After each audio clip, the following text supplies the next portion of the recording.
It's the week ending Saturday, the 9th of September, and this is The Week Unwrapped. In the past 7 days, we've seen a crisis over crumbling concrete affecting over 100 schools as the academic year begins, Kim Jong-un announcing plans to meet President Putin to discuss weapons supply, and the Rolling Stones launching their first album of new material in 18 years.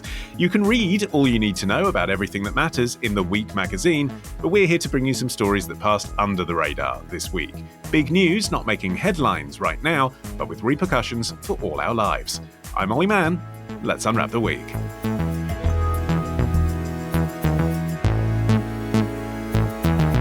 And joining me today from the Week's digital team, we have Harriet Marsden from The Week magazine, assistant editor Leaf Arbuthnot. And for a second week running, we welcome back the distinctive hot takes of lecturer and comedian Abdulwahab Tahhan. Leaf, you're up first. What do you think this week should be remembered for? Should young people be getting the call-up? Are you proud of what you achieved during the war, even though you were born well after 1945? Do you think that kids have it too easy these days with their phones and video games and nice hot summers? Or are you about 34 and wish you'd been around to cheer on the police during the miners' strike? Great British National Service, a parody video from comedian Matt Green. You can watch the whole thing at mattgreencomedy.com. Leaf, what's the story he was reacting to? So in this week's magazine, we are covering a call for national service to be reintroduced in the UK. Famously, we had national service during the First World War, but also from in the Second World War and right up to the 60s. And a think tank called Onward, which is run by Sebastian Payne, a columnist and now, I think, aspiring politician, is calling for a reintroduction of this scheme, but it's changed from how it used to be in the 60s. And it would basically apply to 16-year-olds. It would be voluntary, and it would send teenagers off for a fortnight away on what they've called a civic exploration trip. And they'd also be asked to complete a certain amount of volunteering hours in a year. Well, hold on. If it's voluntary, then it's not national service, is it? Well, no, I think it is. I mean, it's quite a capacious term, national service. For instance, France has a scheme that is also voluntary. It depends, it's sort of loosey-goosey. It depends how you interpret it. But some older people who wouldn't actually have to participate in this, or wouldn't be asked to do this, are oddly very, very pro national service in the UK being compulsory. One interesting part of the report on national service generally by Onward is the polling that suggests that there are really wildly different attitudes to national service, depending on what it actually, how long it lasts, who it applies to, whether it's voluntary or not. Is this much different then, Harriet, if it is voluntary, to what David Cameron introduced back in 2010, 2011? There was something similar, wasn't there, part of the big society agenda? I mean, I think the really important thing that I took away from this was that we already have a national citizen service, which is learning skills and volunteering for a month. We also have endless schemes for volunteering from local level at youth centres right up to the Duke of Edinburgh scheme. It's also worth noting, I think, that a lot of teenagers are working. They're busy working to be paid, because I don't know if Sebastian Payne has noticed, but a lot of students and school children in particular are actually struggling to feed themselves and afford books and school uniforms. And so with that in mind, with the existence of all these schemes that we have, it's really difficult to see this beyond the lens of what Leaf mentioned, which is Sebastian Payne's probable political aspirations. But there have been political supporters for this, haven't there, from different wings of the Tory party? Yeah, I mean, I think it doesn't surprise anyone to hear that Penny Mordaunt has prominently backed this scheme because, she's a defence girly. So has Rory Stewart, for example, right? Yes. I actually, what I really enjoyed about this story was finding out that the most prominent proponent of this type of national citizen service or national service was Prince Harry, who said in 2015, and this is the best bit, he said in 2015 that national service was the making of him and it saved him and kept him out of trouble. And I would say that nothing he's done or said since would bear that out. Abdul, from an international perspective, it's quite interesting, isn't it, the concept of national service, what kind of being 16 and doing something for your country does to you? To me, national service means, carrying arms and working with the military, doing your military service, because that's what we have in a lot of countries. Like in Singapore, they have something similar. In Syria, we have a military service that a lot of people try to escape the country. And this is one of the reasons why people can apply for asylum somewhere, because they don't want to do their military service. So does that mean that if we enroll people to do their military service in England, they can go to the United States and claim asylum and become refugees there? I'm not really sure about that, but forcing people to do something they don't want to do is a terrible, terrible idea. Look at the Syrian army; it's pretty much just gangs who don't know what to do with a lot of arms. So, do you want a very bad service from people who are forced to be there? I'm not really sure if that's the route that a lot of young people want to go down. Well, it's a terrible thing, perhaps, arguably, for the people themselves that are doing it, if you really are corralled into doing it. But from the perspective of a government, I mean, you can understand why countries like that need to boost their military by, enrolling 16-year-olds and trying to get them on the side. Otherwise, they're in even more trouble. They might be in trouble if they're not doing well. But if you force them to carry arms, I'm not sure this will be good for a lot of people. A lot of people will try to find a way to get out of it. A lot of people might get injured. This is not a good argument that this will reduce crime, this will reduce poverty, this will reduce things. People can do other things with their time. If you're taking 1 or 2 years out of people's life, and if you especially make it for only for guys to do that, then they will be 2 years behind their peers just because they're males, and there will be, I think, some discrimination issues taken up, and people can sue the government for that. It's interesting, isn't it, Leaf? No one's suggesting, as you said, that this has to be forced, and no one's suggesting that even if you were doing it, that it's anything to do with the military. And yet, that phrase national service has those connotations. Yeah, the phrase certainly does have military connotations. And just to clarify, this programme wouldn't be mandatory, but teenagers would have to opt out if they didn't want to join in. So probably quite a lot of teenagers, if it were brought in, would end up doing it just because, it's very easy to forget to opt out of things. One of the things that I think is striking about this report is that it's got a lot of kind of criticism, but in a way, I think its heart is in the right place. It's basically trying to respond to the problems that a lot of young people in the UK and I suppose elsewhere are facing. So they're, unhappy. The rates of suicide are quite high among teenagers in the UK. And this is trying to sort of foster a sense of community and possibly patriotism. Depends where you sit on patriotism. But I think that its heart is in the right place. And actually, if you think about it, it would be quite a good way of kind of forcing people from different classes to interact. So I don't think this is actually going to fly. It would be a very expensive scheme. And one of the ways that they're suggesting of raising money would be to break the triple lock and use money from that to fund it, which is wishful thinking, in my view.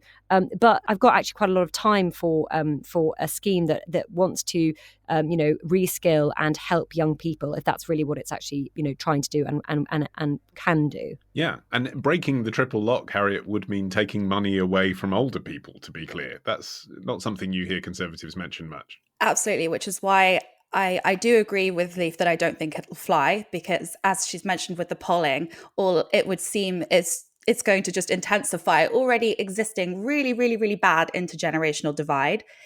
It's also a massive economic hit, which I don't think we can really take at the moment, to put a bunch of able-bodied young people out of working actual, like, usually low income, low minimum wage paid jobs. But I think I do disagree that its heart is in the right place. I have to say, I come down on the other side of that, because the excuse made for this idea is that young people are unhappy and unskilled and unmoored. And I think that's true. But it's not because they lack national service. It's because of all these other factors, from the economy to the pandemic to social media to poverty to news anxiety. We're basically living under the shadow of World War III. And I think it's also fair to note that for young people, every lockdown was a national service. Yeah, I agree. So I don't think that its heart is in the right place, but I do agree that I don't believe it will fly. I mean, if you look at how it went in Sweden, they ended up with a worse Labour outcome from it. Abdul, they have something similar in France, don't they? How's that been going there? They have. Well, Macron tried to introduce it in 2016 and it was materialized in 2019, but it was a 1 month voluntary service where the youth volunteer to go there. It was not received very well. People thought, seeing youth wearing kind of uniforms and sitting and hearing lectures about nationalism and patriotism at 8 o'clock in the morning and while saluting the flag was something really of a red flag for them. So it was not really well received. There was an interesting perspective on that, Leaf, in the Telegraph, wasn't there? There was a thought piece basically saying, you might think this is going to be patriotic and flag saluting for our younger generation, but actually it's going to make them more woke. Yes, this is a really fun neurotic take from some people on the right, which is that they believe that left wingers in the UK are amazingly skilled at kind of co-opting companies, charities, groups to their cause. So they think that even if you start off with a kind of a fairly patriotic sort of right wing vibe national service, over time it will be taken over and become an engine of woke creation. And so I find this quite a sort of sweet argument, because we're so far in cloud cuckoo land that it just amuses me that they're worried about in this imaginary world in which we've got national service that the lefties are going to be ruining things again. Harriet. Well, I think the idea that the left is hyper skilled at co-opting anything is quite entertaining, considering we're in our 13th year of Tory rule. So I do think that that's extremely unlikely. Having said that, I wouldn't put it past certain minds in the Labour Party to also think that this was a good idea, but to repackage it, because I do think that as we've discussed, the branding is a problem. Calling it national service is a problem. If they had called it like a national volunteer scheme or a national citizenship training, that would have been a very different thing entirely. So maybe we'll see the same idea under a different flag. And it does sort of go along with Brexit, doesn't it, Leaf? I mean, both Conservatives and Labour are committed to that and being an independent country and not rejoining the European Union. And there's obviously a bit of a deficit with the younger generation of getting behind that idea and making them proud to be British first and foremost. I suppose you can sort of ally this with all of that. Yeah, there was a striking column by Jeremy Clarkson in the Sunday Times at the weekend that was saying that he'd asked a bunch of young people, to if they liked anything about the UK, and they couldn't think of anything. And I think this is something that really scares people of all older generations, that basically there is no kind of pride in the country among young people. And the name of this national service, Great British National Service, is, I think, it does have a sort of Union Jack Brexity vibe, which it will be a problem if they're trying to sell it to young people who don't have those feelings generally. Okay. Abdul, you're up next after this.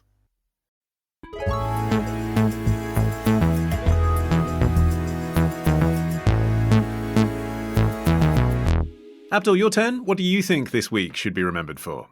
Normalization with Arabic countries is real. Ladies and gentlemen, let us embrace the spirit of friendship and understanding as we embark on this new chapter in our bilateral relations. May the Embassy of Israel and the Kingdom of Bahrain serve as a symbol of unity, bridging the gaps between our nations and fostering a future of prosperity for all. Thank you. Bahraini Foreign Minister Abdul Latif Al Zaini speaking in Manama on Monday. Abdul, what was he talking about? He's talking about the official opening ceremony of the Israeli embassy in Bahrain. And this is the fourth embassy Israel has opened in Arabic countries and the second one in the Gulf, in the Persian Gulf. So the fourth. So I think we heard about the UAE normalizing ties with Israel and Qatar. What's the other one in addition to Bahrain? Bahrain is the second one in the Persian Gulf. But Qatar has not yet opened an embassy officially. UAE has opened one. There's one in Jordan and there's one in Egypt. So okay, so more long-standing ones there then. So actually this is, something that people may have been aware of back in 2020. It was part of the Trump presidential agenda, wasn't it, for Arabic countries to normalize ties with Israel? But it's taken 2 or 3 years for the embassy to open. That is true. It was part of the something called the Abraham Accord, in which the U.S. Brokered the deal with, and it started talks between Israel and other countries. Israel Foreign Minister Eli Cohen indicated that a number of Arabic countries are interested in normalization and interested in starting channels and talks, but didn't name any countries. He named one of them. Actually, he talked about a secret meeting that took place in Italy with the foreign minister of Libya, and as a result, the foreign minister was displaced. Not sorry, the foreign minister was dismissed, and that led to protests in Libya, where anti-Israel sentiment is really spreading there. Yeah, I mean, for the Arab world, Abdul, I guess the issue is not so much should we or shouldn't we recognize Israel. It's should we or should we not do that before the situation with the Palestinian people has been resolved in a way that we think is reasonable. Well, a lot of Arabs look at the Palestinian issue and call it that this is the first and most important issue for Arabs. So any normalization with Israel is considered a no-no. And it's not only a matter of ethnicity, because it's the Arabs who unite against it, but it's also it comes from religious background as well. When the Islam came 1400 years ago to Saudi Arabia, they had a couple of battles with the Jews.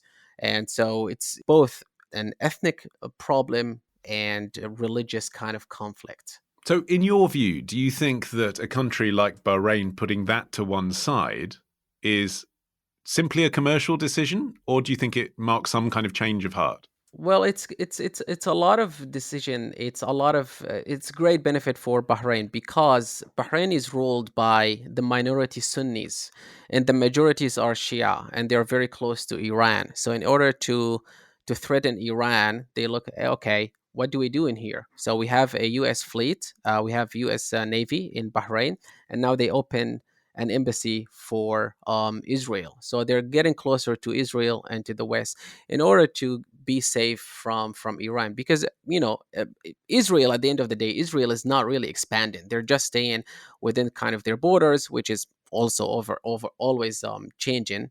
Which we can debate that, but they're not going to other countries, unlike Iran, where you got Iranian forces in Syria, in Yemen, they want to expand to, they're in Lebanon, so they want to expand. They have these projects, while Israel doesn't really have these projects. So they're in a way they're a little bit safer than Iran.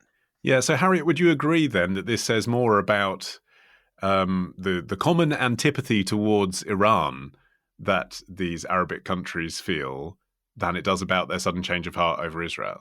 It could do, definitely. Analysts have said that it's partly through shared fears of Iran, but also because of a declining influence of the US in the entire territory. And I wonder if people at home are thinking right now, well, what does this very complicated geopolitical kind of shifting allegiances matter? But actually, if you just zoom out and look at the whole picture and the whole shifting spheres of influence, while the US declines in the Middle East in terms of influence, and Iran becomes more powerful and more dangerous. Meanwhile, Israel is becoming much more fundamentalist and nationalistic. Netanyahu and his coalition have been in chaos all summer, and we can talk about that more in a minute. So this creeping normalization and recognition of Israel throughout the Gulf and the Middle East, and it could potentially lead to recognition by Saudi Arabia, which will be like a huge deal, but like a huge, huge, huge deal. This really does matter to everyone. Yes, it's an interesting moment, isn't it, from that perspective, Leaf? I mean, defenders of Israel would say, it's the most democratic country in the Middle East, and, it has Western values, so it's a great thing that these other countries will do business with them. But this comes at the moment when Israel is not looking terribly democratic, and also a moment where the Palestinian peace process seems to have fallen apart. Yeah, I think if you're, a Gulf country, or you're not exactly going to be marking Israel down on a lack of democracy, that probably is a Western perspective that we're sort of hand wringing about that. But of course, Israel, it has been so unstable, and so it's a funny time to be sort of cozying up to them. And as Harriet says, there's been the experts are saying that essentially Saudi Arabia must have given Bahrain a kind of its blessing to go forth and, become friends with Israel. Although there are still signs that, the Saudi-Israel friendship is still some way off, this is quite an interesting indication that maybe that we are actually on that road. Yes. Do you think that's really what's exciting about this for Israel, Abdul? Because I was looking at what the Israeli Foreign Minister Eli Cohen was saying at that press conference, and it was all business. The Bahrain Foreign Minister and I agreed that we should work together to increase the number of direct flights, the tourism, the trade volume, the investments. I mean, Bahraini tourism to Israel is not such a great prize, is it? And neither is Israeli tourism to Bahrain, I shouldn't imagine. This is really about a political signal, isn't it, to Saudi Arabia? Well, it is, but it's like dominoes. One country leads to another. Who thought? We never saw the embassy open in Emirates. That was really surprising. And then it's Bahrain. I think in a couple of years it's going to be Saudi Arabia. It has to be, because Saudi Arabia. Well, let's talk about that then. What has to happen for that to happen? Because that is a big alignment, isn't it? It's kind of the most significant Muslim country in a way. It is. It's going to take a couple of years because Saudi is now changing completely. They're opening a new city. It's kind of a new region up north. It's called Neom. We covered it here on this podcast before, and they've changed a lot of rules from they're now allowing visitors and tourists to come. They have a music concert and they have golf tournaments. They're opening up the country and making it wanted to kind of dominate in the Gulf. They're having new airlines there. They want to compete with Emirates and Qatar, so they're trying to change the country completely. And if you want to change the country, you can not just change it economically but also politically. So they're going to open up to other countries. One of them is Israel, because it's very close to the United States, and if you want a closer ties with the United States, you gotta listen eventually.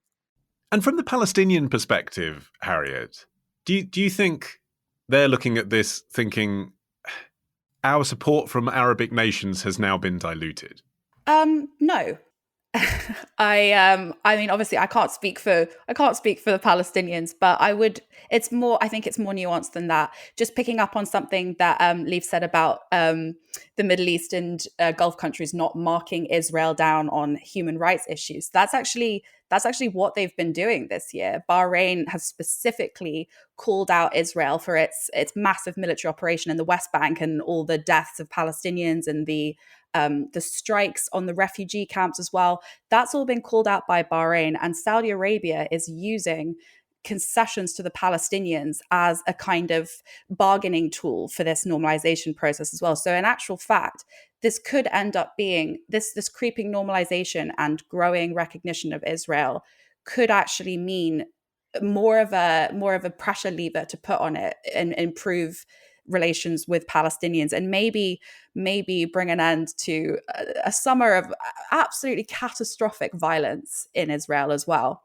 in the West Bank. I mean, that's it from a zoomed out perspective, Leaf. You do kind of imagine that both of these things would need to happen. There would need to be a two-state solution for the Palestinians. There would also need to be cooperation with Israel between Arab countries. So in a sense, this could be seen as the path to the other.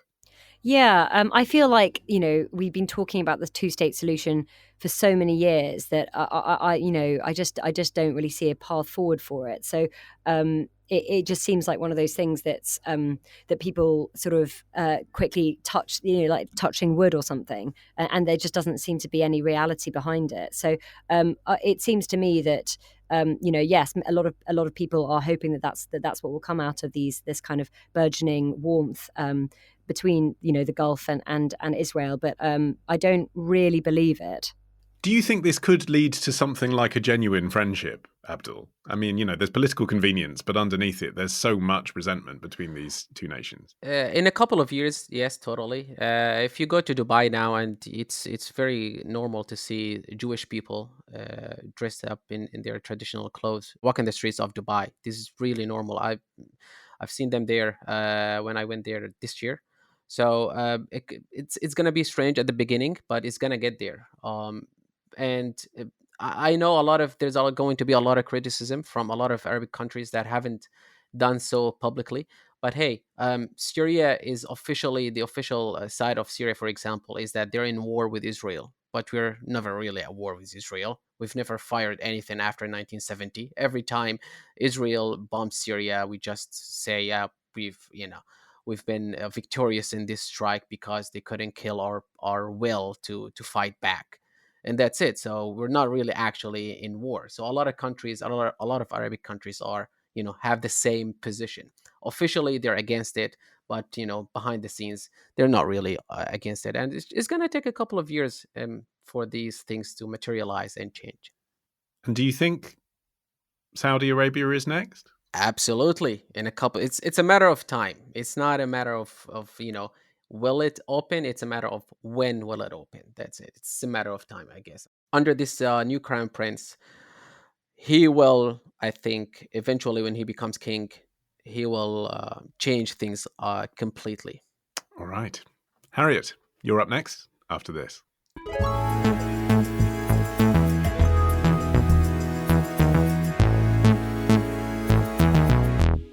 Okay, Harriet, you're finishing the show. What do you think this week should be remembered for? Is it time's up for Roman Polanski? Well, yes, but actually I'm here to talk about the penguin. He's here? Oh, great. He's key to this whole wedding anniversary. Well, Mr. Dallas, we don't have much experience with wild animals. He's the gentlest creature in heaven. He's the mascot of my marriage. You see, 1 year ago today, my wife and I were married in San Pietro di Positano. Hotel every bit as charming as your own, and they had a penguin. It was the most extraordinary thing. And my wife would feed him out of her hand every day at the table. He became a symbol of our happiness. Slightly bizarre Texan accent there from John Cleese. Prize to you if you recognise the actor. In a clip from Roman Polanski's new film, The Palace, which is due for release later this month, premiered at the Venice Film Festival, Harriet. But what's the story? Well, the reviews are in, and 0 stars from the Times. That's a very rare 0-star review. It's been absolutely slammed everywhere else. The Times actually called it an eye-scorching atrocity, which I thought was just brilliant. But there was a very big backlash against including the film in the first place because of Polanski being a fugitive from US justice after he pled guilty to raping a 13-year-old girl back in 1977. So the director of the Venice Film Festival defended his decision to include Roman Polanski's new film in consideration because he called him one of the last great masters of European cinema, saying that his job was to judge the quality of the films. Now, The Standard has written, Barbara has done all those in the anti-Polanski camp a favor by screening The Palace, a film so dire the filmmaker can no longer be defended because of his genius. Okay, so this isn't just a straightforward cancel culture conversation, is it? Maybe it was before people saw the film. Should Polanski be included at all because he's a fugitive from justice and he did a terrible thing 50 years ago? This is now, should he have been included because the film's bad? Yeah, that's what makes this such an interesting story, because now Barbara has said that he himself told Polanski that the film was not completely resolved. But I think it's interesting that the defense of his art was used in relation to the controversy about including it. But no, I don't think that we can call it a so-called cancel culture situation. I mean, it is not in any question that he raped a 13-year-old girl. It is also not in question that he is a fugitive from US justice. And ultimately, I do think it's objectively dicey to roll out a world-famous red carpet for a man who's still on Interpol's most wanted list. But it is an interesting intersection, isn't it, Leaf? The quality of the art with the person who made it. I mean, we see this around Michael Jackson, don't we? The songs are so good. I realise he never went to prison or was convicted for what he seems to have done. But the songs are so good that despite the fact that a lot of people believe he did do very bad things, they will still play them, ultimately. Whereas this seems to be falling down on the Gary Glitter side of the divide. Well, yeah. The art is not good enough to justify sort of gritting your teeth. No, but then Roman Polanski's also done remarkable other films that I would still watch. For instance, The Pianist. He has an extraordinary backstory. I mean, there's his life is one of the most extreme lives I've come across. He was a Holocaust survivor. In 1969, his pregnant wife Sharon Tate was murdered by the Manson family. In 1977, obviously, this horrific attack of a 13-year-old girl. And also, to add to the complication of this story, the 13-year-old girl, who is now a woman, has said over and over again that she forgives him, and that she, in her eyes, that justice was served by him, spending maybe about 40 days in prison in the US before he then fled after what was judged to be the judge's very dodgy kind of U-turn. So it's a very, very complicated situation, whether we should be watching Roman Polanski's films that aren't terrible and just avoiding The Palace, which is apparently terrible, and also whether he should be afforded a position at a world famous film festival. I really don't know where the moral what is morally right, and I'm interested to hear what other people think. Well, I suppose the interesting counterpoint, Harriet, is Woody Allen, who's obviously of a similar vintage. I mean, he's in his 80s now, isn't he? And he has premiered his latest film at the Venice Film Festival. He got a standing ovation. I mean, everyone does. But the reviews are in for that, and basically average, 3 stars, decent. If you like Woody Allen, you'll probably like it. Now, I realise that Woody Allen was never actually convicted for any crime, but he is still accused publicly of sexually molesting his daughter by his daughter. And there are people who say, well, he should be completely alienated from the film festival circuit too. Yeah, first of all, not the same vintage. Definitely not. I mean, we are talking about Roman Polanski has actually fled justice and is still wanted by the US. So not the same vintage. And I do understand why people are conflating them, but I think it's really important that we just be clear on that. Also, the victim of Roman Polanski Leaf is right that she has said repeatedly that she does not want him further punished, but it's not true to say that she thought that justice was served, because she did sue him 10 years later, which he then agreed to settle with a further 6 years later after that, with quite a large financial settlement. So it's important that we think about the French Film Awards, the César Awards in 2020, when Polanski won Best Director for his last film, which was called J'accuse. Interestingly, it wasn't translated as I accuse in English, which I'm sure is obvious why. But he didn't attend the award ceremony, and neither did the cast or the crew, because of all the protests, because of all the backlash, and because he said he didn't want to submit himself to a public lynching. So it would seem to me that this backlash was completely inevitable. The protests were inevitable. The walkouts would have been inevitable if he had won. It looks like he's not going to now. But also, the César Awards has now passed a motion that said they'll ban anyone from attending if they have been accused, indicted, or convicted of sexual assault. Indicted or convicted for sexual violence. But the Palace will still be eligible for nominations. So it's like it's just a big mess that just, it seems to me, a completely unnecessary one to walk into. But it's the badness of the film, it seems, Leaf, that's probably going to end his career, rather than anything he did in the past. Probably also age, frankly. He's 90, I don't know how many films he has in him. His victim has said that everyone should know by now that Roman has served his sentence, which was long in my opinion, and she's also said he paid his debt to society there. End of story. So I'm sure that. I don't think it's enough really for a victim to sort of say, okay, well, I absolve you and therefore people shouldn't face justice. But I think the idea that I think sometimes when people are abused, that there are lots of people who pile in and decide to, be their mouthpiece. And I think it's important to actually remember what the person at the heart of the story, thinks and says. And she said again and again that the press played much more kind of deleterious role in her and her family's life than Roman Polanski. That's not to say that I think what Roman Polanski did was not absolutely horrific. I think it was, and shocking and terrible. But it's so complicated, and I think that people go out sometimes with a whimper, not a bang, and it looks like this might be Polanski's whimper as a filmmaker. Well, have you seen the clips, Abdul? I mean, we just watched one of them. There's 3 of them online. I know that when filmmakers choose the promotional clips, they're trying to show the film in the best possible light. But I was watching the clips and thinking, It doesn't seem as bad as what the Times Review wrote. It is instantly one of the most egregious filmmaking failures of the year, possibly even the decade. To see it as a genuine attempt at coherent comedy filmmaking is almost unthinkable.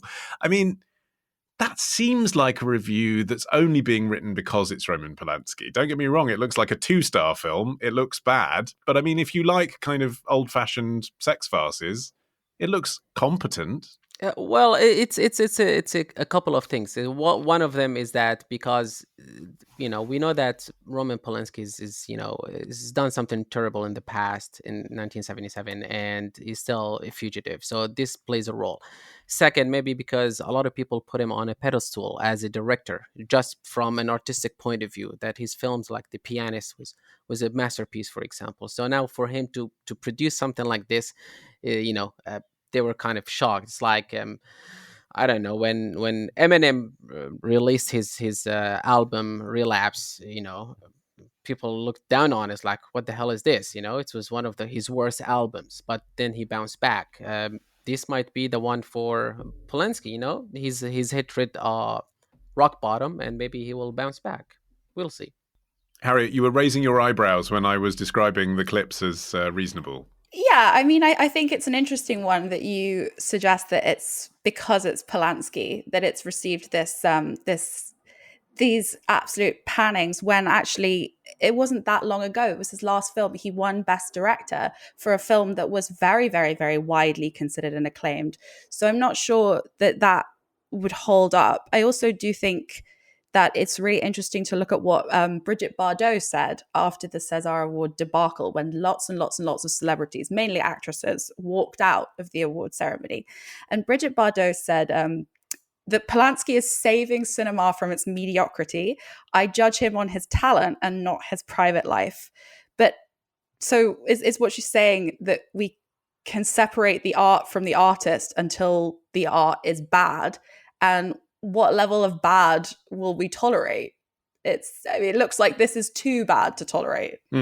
Well, that returns to my Michael Jackson, Gary Glitter point, doesn't it, Leaf? I mean, that is ultimately where this shakes out, isn't it?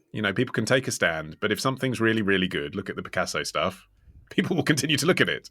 Yeah, I think that's right. Although on the Michael Jackson front, I note that I would never really play Michael Jackson at a party because people would be feeling a bit awkward, like dancing to it. They'd be like, "This is a tune," but also you.